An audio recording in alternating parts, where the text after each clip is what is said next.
घर में कौशल्या रानी सजवैया डाला है, बहू ससुरारी जाए द्वारे पर हाला है, बहू ससुरारी जाए द्वारे पर हाला है, बहू ससुरारी जाए। केकरे हाथे झालरी मोती, केकरे हाथे थाली है, केकरे हाथे सोने के लोड़ा दूल्हा परिछे जाली है, केकरे हाथे सोने के लोड़ा बबुआ परिछे जाली है, केकरे हाथे सोने के लोड़ा।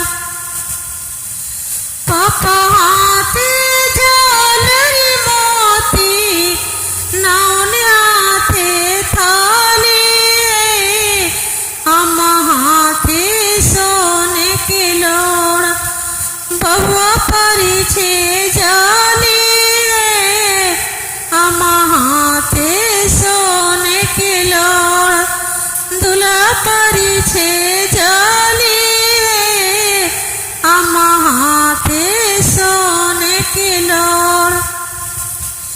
चाचा हाथे झालरी मोती, नाउन हाथे थाली है, चाची हाथे सोने के लोड़ा दूल्हा परिछे जाली है, चाची हाथे सोने के लोड़ा। भैया हाथे झालरी मोती, नाउन हाथे थाली है, भाभी हाथे सोने के लोड़ा देवर परिछे जाली है, भाभी हाथे सोने के लोड़ा बबुआ परिछे जाली है, भाभी हाथे सोने के लोड़ा।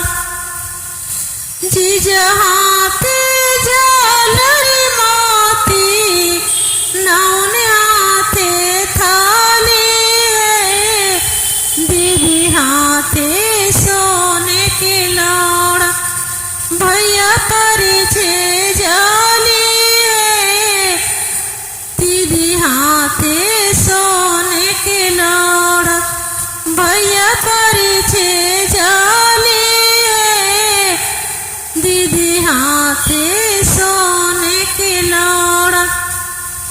घर में कौशल्या रानी सजवैया डाला है, बहू ससुरारी जाए द्वारे पर हाला है, बहू ससुर